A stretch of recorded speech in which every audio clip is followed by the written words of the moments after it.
I'm Ismay and I am 24 years old.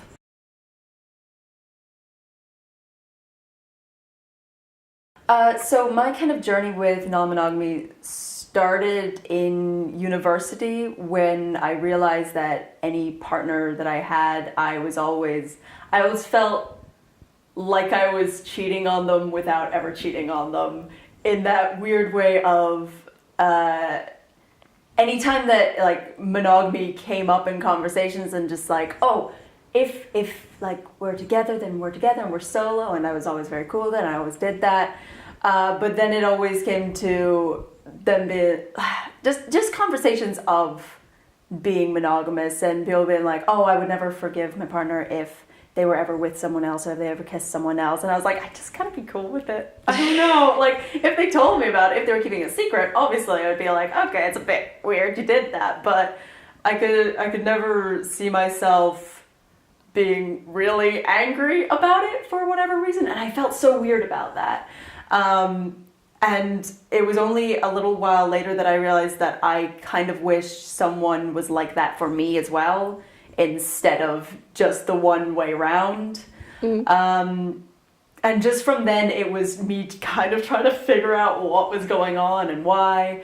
After my last serious girlfriend in university, I kind of decided I needed to take a step back and look at myself and wonder kind of, yeah, what my whole deal was with the whole monogamy thing.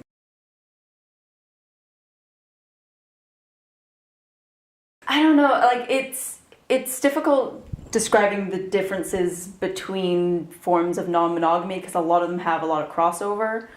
Just because I'm also a very bad point of contact for this, because when I was like, oh, so you're non-monogamous, what does that mean? I'm like, well, from the outside looking in, it looks like I have a very monogamous relationship with my girlfriend.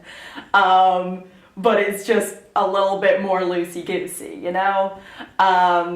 So it's just kind of describing to people that though I seem to have a monogamous relationship, if either of us were to pursue something with someone else, then we'd be cool with it. The differences between like different kinds of non-monogamy are, as I say, like pretty fluid, so it can get a bit hinky around the edges of trying to describe what it is to people.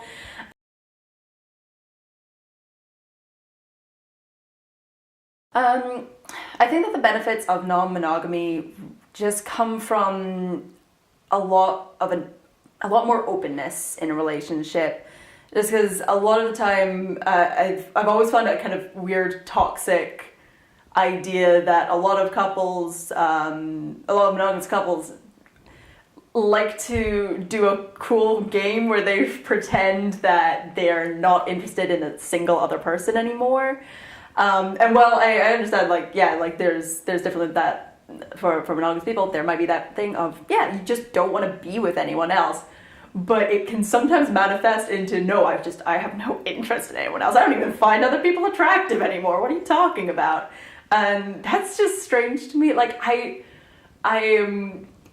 don't super believe that that's ever the case. And it just feels like a weird form of lying to your partner for no reason.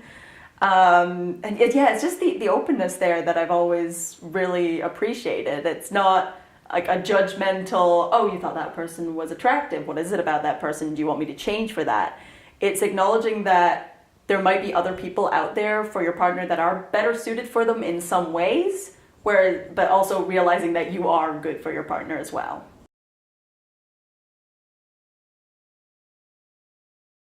I found it kind of difficult telling people that I like non-monogamous relationships just because it's so kind of controversial and people don't really understand what it is. I also have to, if I'm explaining this to a heterosexual man, I have to also say it in the same breath of I'm a lesbian, because otherwise it does seem like you're coming on to someone of just looking at them like, ah, yes, I'm free to fuck. Like, it's a weird look. So you have to be very careful with what you say, because otherwise it does sound like you're just trying to sleep with someone, which is not great.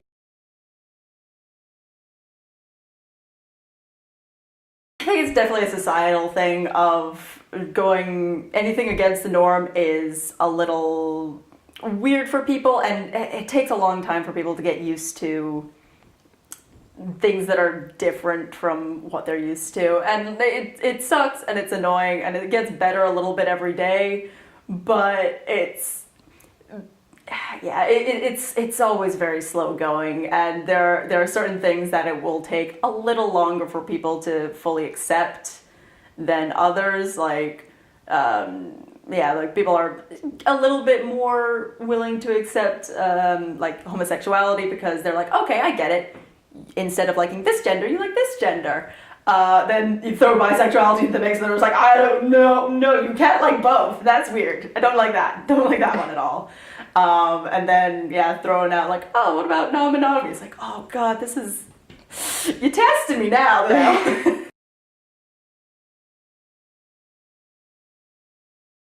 Yeah, there's a couple of like non-monogamous groups and that, and like people on Facebook that have meetups every so often.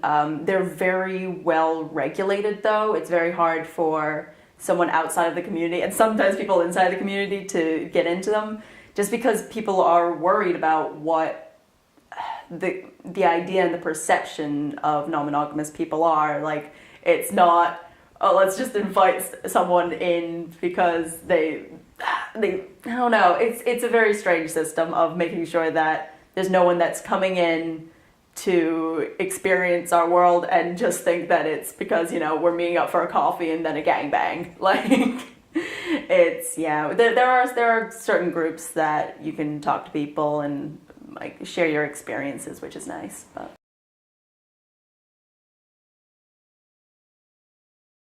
there's a lot of debate over whether, non-monogamous people are within the LGBTQI community. It's just, I think a lot of the idea behind it is that a lot of the time non-monogamous heterosexuals don't face the same type of discrimination still.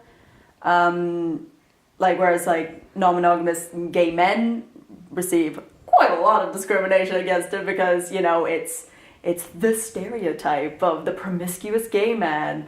I don't know if they believe that non-monogamous lesbians exist, but it is one of those things that I don't have a clear answer to. It is a kind of relationship lifestyle that is not within the accepted norms. Which does have, the connotations of maybe should be involved in like pride marches and LGBTQI community, because that's kind of what it's all about, making their presence known and accepted in the world. But at the same time, it sometimes seems to, I think that the problem is that it might muddy the first kind of intentions of pride, I guess. Mm-hmm. There's no real easy answer that I know of, but if someone finds a consensus for it, I'd love to know.